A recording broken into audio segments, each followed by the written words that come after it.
Badai COVID masih menerpa dunia. Memang sedikit beda analis dunia dengan analis Indonesia, datanya maupun perkataannya. Cina mengatakan tahun ini minus 6,8%. Indonesia tidak akan berani jujur begitu pastinya. Harus optimis. Apalagi mengungkap apa yang Goldman Sachs laporkan di CNN kemarin bahwa tahun 2022 akhir corona baru bisa hilang dari seluruh dunia. Nggak akan ada hal seperti ini di berita nasional. Tidak akan ada. Ya kita ketawa aja, monggo. Data di masa depan kan bisa disebut apa saja, termasuk perhitungan analisa jujur, realistik, yang pasti Indonesia minus juga. Lalu di tahun 2021, pejabat negara bilang Indonesia nanti akan naik 5,1%. Sekali lagi, pengamat ekonomi internasional hanya geleng-geleng kepala melihat optimisme Indonesia. Salah emangnya optimis? Oh ya enggak lah, bener banget dan harus optimis itu. Hanya ada hitungan realistik harusnya sebagai basis berkata optimisme itu. Misalnya, apa grand plan-nya?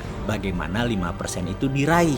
Nah, yang diperlihatkan bukan angkanya dulu naik 5%, tetapi perlihatkan bagaimana 5% itu dicapai. Kalau 5% yang ditonjolkan, kalau hanya kata-kata 5% yang digaungkan, ya semua orang yang nggak usah doktor ekonomi untuk mengatakan seperti itu. Bilang aja, tahun 2020 ini Indonesia naik 5%, tahun 2021 naik 7% pertumbuhan ekonomi nasional. Wis ngono wae. Dan caranya, jawabannya simple, bukan urusan saya. Loh kok gitu ya, jangan gitu dong bos. Oke, kita kontribusi bagaimana? Kita ini kaum Sontoloyo bukan tipe penghujat kegelapan, juga bukan orang yang menyalakan lilin. Kita ini adalah orang yang bikin pabrik genset sekalian. 4 level di atas nyalain lilin, di atas nyalain listrik, di atas nyalain genset. Kita bikin pabrik genset sekalian. Apa yang kita akan lakukan? Kita bantu UKM terbang. Karena kita semua tahu setelah badai corona yang tidak akan selesai-selesai karena cara penanganannya seperti ini.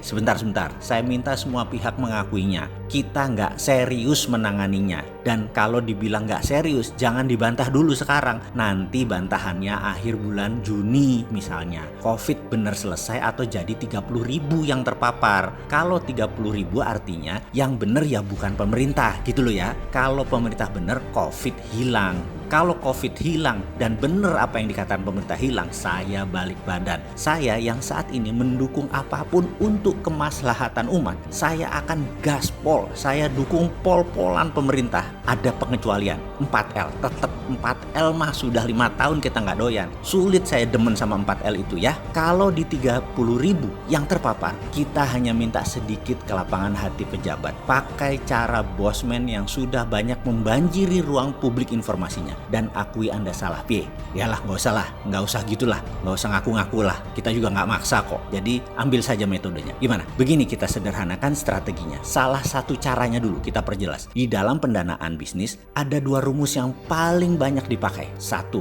pinjaman bank. 2, IPO. Pinjaman uang di bank syaratnya punya jaminan. IPO syaratnya lebih panjang lagi. Bagaimana kalau kita meniru sukses Cina membangun Shenzhen Exchange atau bursa equity UKM, di mana saat ini ada lebih dari 20.000 UKM terdaftar di bursa Shenzhen. Maka Indonesia harusnya punya bursa equity UKM tersebut. Seperti halnya Shenzhen Exchange. Pengelolanya swasta, lebih lincah, lebih agile. Beda dengan Shanghai Stock Exchange, beda dengan Hong Kong Stock Exchange atau Hang Seng, atau juga dengan New York Stock Exchange. Maka Shenzhen lebih dinamis karena UKM lebih sederhana pembukuannya, lebih simple data-datanya, gampang mereview produknya, mereview service dari UKM. Lihat saja produknya, lihat saja outletnya, lihat saja tokonya, apapun itu lebih sederhana. Sehingga tidak diperlukan yang namanya Arthur Andersen untuk mereview, Ernst & Young atau PwC untuk mengaudit. Pelanggannya sendiri yang menilai bisnis UKM. Seperti halnya Anda setelah naik Grab misalnya, Anda sebagai penumpang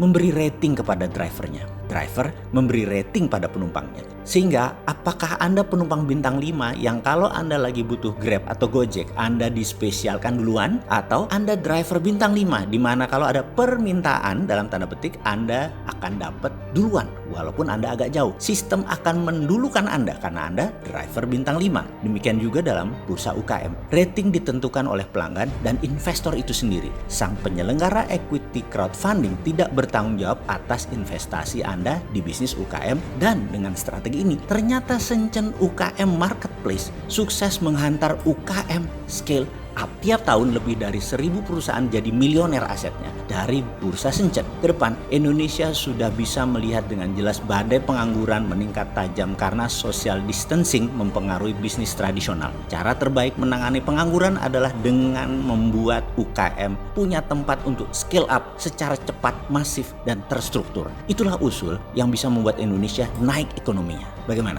Mau coba? Masih harus nunggu COVID-19 terpapar 30.000 orang? Kok gitu sih kalian?